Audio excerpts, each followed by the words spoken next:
Saudara, sebanyak 84 orang korban banjir di Kabupaten Agam dinyatakan hilang. Selain itu, listrik mati total dan jaringan internet juga terputus. Desa Kayu Pasak Nagari Salari Air, Kecamatan Palembayan, Kabupaten Agam, Sumatera Barat masih hancur. Puing-puing kayu besar dan material tanah yang cukup tebal menyapu rumah warga. Kendaraan roda 4 juga tertimbun tanah. Bupati Agam Beni Warlis bilang, hingga saat ini korban banjir yang masih hilang berjumlah 84 orang, saudara. Selain itu, jaringan listrik dan telekomunikasi juga terputus.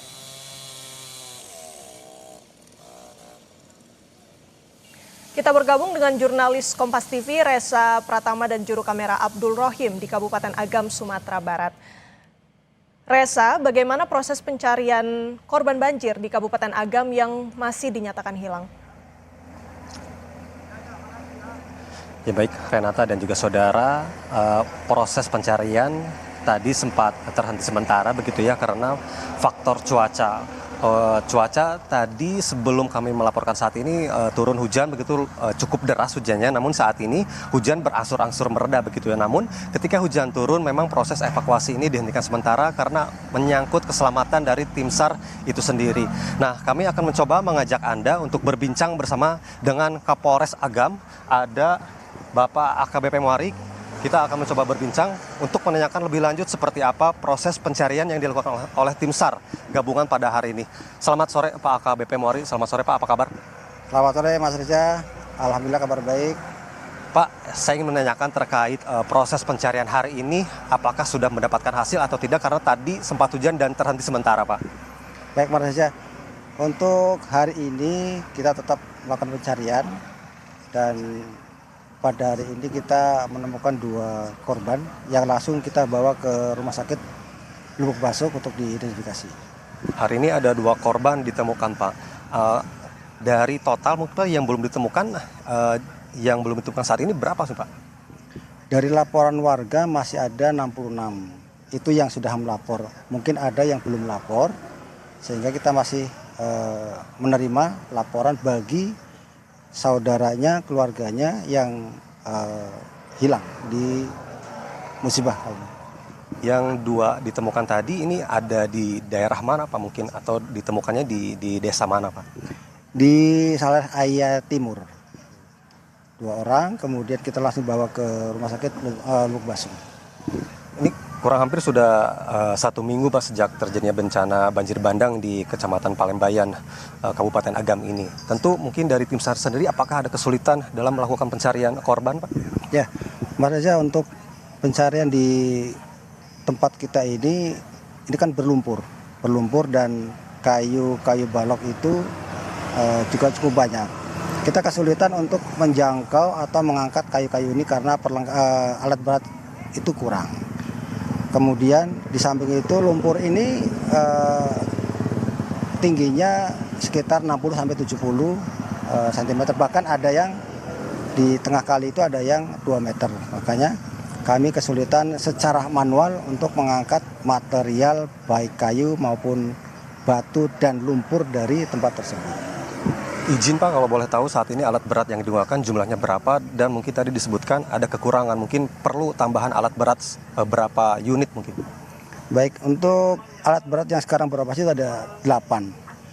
5 di atas, kemudian 3 di bawah. Kami cukup banyak memerlukan alat berat, salah satunya adalah untuk membuka akses. Karena masih ada jalan yang terisolir, yaitu di Seberang Ai dan Sipinang. Kalau Nagari Sipinang sudah terbuka, insya Allah yang lain juga terbuka. Kemudian untuk mengangkat material dan sebagainya, kami juga perlu banyak untuk alat berat. Kalau misalkan dari relawan donatur bisa memberikan bantuan alat berat, kami butuh sekitar 20 alat berat. Informasinya Pak, tadi Bapak juga menyebutkan ada sejumlah daerah yang masih terisolir Pak. Ini upaya yang dilakukan tim SAR terutama dari Polres Agam atau Polri ini seperti apa Pak? Kami sudah membuat jalan sementara, terutama yang dekat-dekat dengan lokasi yaitu Jorong Sikabau atau Corong Pasangkayu Selatan, kami telah membuat jembatan sementara dari kayu pinang. Itu ada 2 jembatan, alhamdulillah sudah terbuka dan masyarakat sudah bisa menggunakan jalan tersebut dengan roda 2. Kemudian di sebelahnya juga kami sudah membuka jalan yang tanpa menggunakan jembatan pohon pinang. Jadi untuk di bawah kami bisa membuka 2 jalan alternatif atau jalan buatan. Kemudian di atas kami sudah ada sekitar 4 titik yang sudah kami buat jalan sementara. Artinya Pak, ketika sudah ada jembatan sementara yang menghubungkan akses yang tertutup, ini bantuan ke tempat yang terisolir ini sudah bisa masuk Pak ya? Betul, kami sudah beberapa kali masuk ke tempat-tempat tersebut dan masyarakat pun ada yang menjemput meminta bantuan ke pos kami di sini. Kemudian informasinya juga ada dikerahkan anjing pelacak Pak ya, mungkin bisa dijelaskan ada berapa ekor mungkin Pak yang diterjunkan untuk membantu pencarian korban Pak? Baik Mas Reza, untuk anjing pelacak yang diterjunkan di Palembayan ini ada 2 unit, 2 ekor dari Mabes, 2 ekor dari Polda Sumbar. Sementara ini karena cuaca kurang bagus, anjing pelacak ini kami tidak turunkan karena jangan sampai nanti begitu kami turun ke lapangan ternyata susulan datang. Baik, terima kasih Pak AKBP Muari. Waktunya bersama Kompas TV, Kapolres Agam. Terima kasih Pak, sekali lagi Pak. Ya, baik. Renata dan juga saudara, tadi disampaikan bahwa kepolisian atau tim SAR ini sudah berhasil masuk ke daerah terisolir begitu ya, dengan membuat jembatan yang terbuat dari kayu untuk sementara, sehingga warga yang terisolir begitu ini bisa mendapatkan bantuan berupa makanan, kemudian obat-obatan, dan juga tim kesehatan ini bisa memeriksa langsung ke lokasi yang sebelumnya saat itu terisolir. Dan hingga saat ini memang bantuan yang paling diperlukan oleh korban banjir di pengungsian adalah air bersih, karena air bersih ini sangat sulit didapatkan, sehingga untuk keperluan MCK ini sulit begitu ya, di mana warga berharap air bersih yang bisa didatangkan ke lokasi pengungsian ini bisa cepat datang. Renata, sementara itu yang bisa kami laporkan. Baik, yang bisa kami rangkum, Reza, sampai saat ini berarti sudah ada 2 korban yang baru saja ditemukan oleh kepolisian, kemudian masih ada 66 orang yang belum ditemukan berdasarkan informasi dari Kapolres Agam, dan selanjutnya untuk alat berat juga ini yang masih kekurangannya untuk pencarian korban.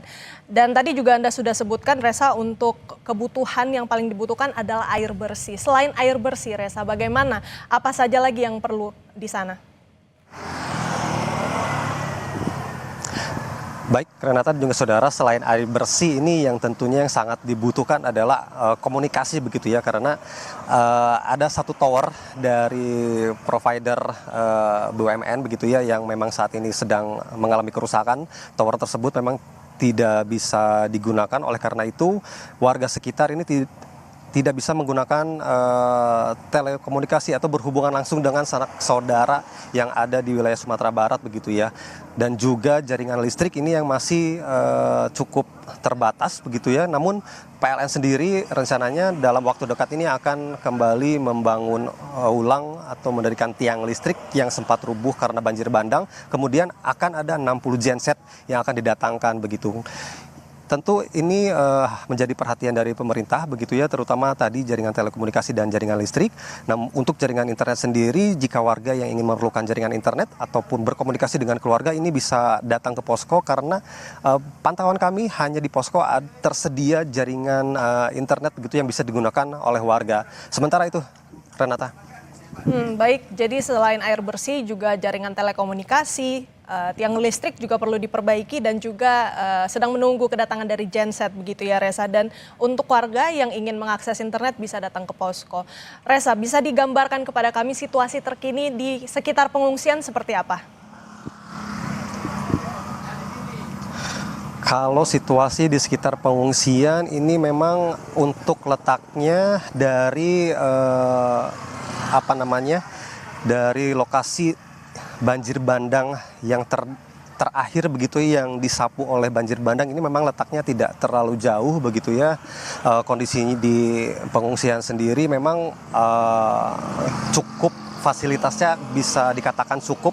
Ada posko kesehatan yang dokternya ini dari IDAI Sumatera Barat, kemudian ada dapur umum gitu ya, sehingga untuk akses untuk mendapatkan makanan ini di pengungsian tidak terlalu sulit karena memang ada dapur umum disediakan. Kemudian obat-obatan juga ada, namun yang diimbau begitu dari tim kesehatan adalah warga agar menggunakan masker ketika keluar atau di luar ruangan karena debu dari material banjir bandang yang saat ini mengering begitu ya, ini cukup tebal begitu, debunya cukup banyak begitu, sehingga potensi untuk penyakit ISPA sendiri ini cukup tinggi. Oleh karena itu tadi imbauan dari dokter diimbau terutama untuk anak-anak begitu ya, dan juga lansia ketika keluar dari ruangan ini diharapkan untuk menggunakan masker. Renata. Jadi memang ada beberapa concern terkait kesehatan khususnya untuk debu-debu begitu ya, dan untuk mencegah penyakit ISPA. Terima kasih banyak Reza atas laporannya. Jurnalis Kompas TV Reza Pratama dan juru kamera Abdul Rohim dari Kabupaten Agam, Sumbar.